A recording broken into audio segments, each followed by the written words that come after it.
ऊंट और सियार। ऊंट और सियार बहुत अच्छे दोस्त थे।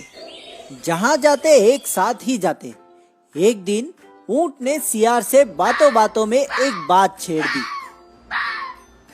तुम्हें पता है, नदी के उस पार एक गन्ने का खेत है। चलो ना, वहाँ चलकर हम गन्ने का मजा लेते हैं। सच में?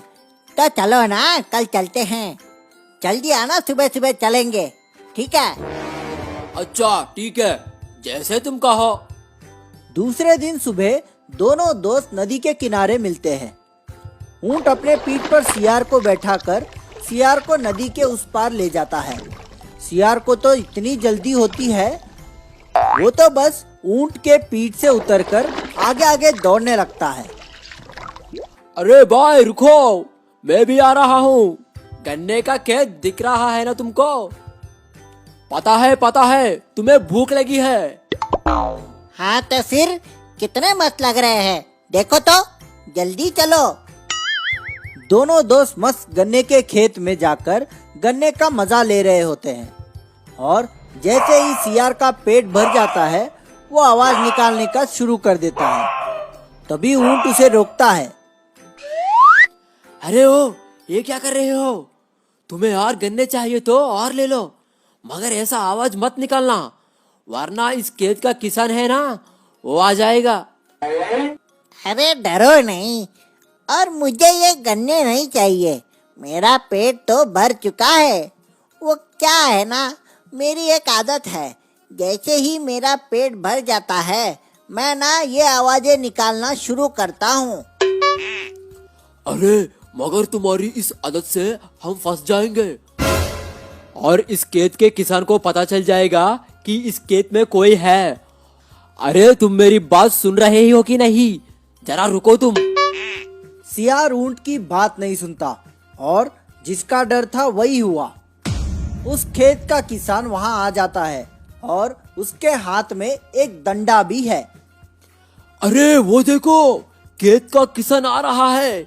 मैंने कहा था ना तुम्हें, तुम्हारी आवाज सुनकर किसान जरूर आ जाएगा। जैसे ही सियार को पता चलता है कि किसान खेत में आ चुका है और वो भी डंडे के साथ, वो अपने दोस्त को छोड़कर भाग जाता है और किसान को लगता है कि खेत में सिर्फ ऊंट ही है जो गन्ने चुरा कर खा रहा था। फिर क्या था, किसान ने डंडे से ऊंट की बहुत पिटाई की। बेचारा जैसे तैसे नदी किनारे पहुंचा। देखता है तो क्या, सियार झाड़ियां पार करके पहले से ही नदी किनारे पहुंच गया होता है। दोस्त, ये तुमने अच्छा नहीं किया।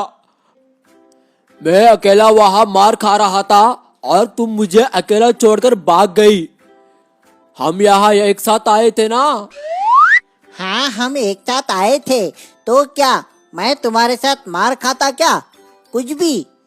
अच्छा ठीक है, आओ तुम्हें नदी पार करने में मदद कर दूं। सियार ऊंट की पीठ पर बैठ जाता है और जैसे ही दोनों नदी के बीचों बीच पहुंच जाते हैं, ऊंट नदी में अपने पैरों को मोड़कर बैठ जाता है। अरे ये क्या कर रहे हो तुम? मैं डूब जाऊंगा। मेरा पेट भर चुका है, मैं खाने के बाद ऐसे ही बैठता हूँ। अरे मगर? अगर मगर छोड़ो, तुम मस्त ठंडे पानी का मजा लो। माफ करना दोस्त, मुझे मेरी गलती पता चली।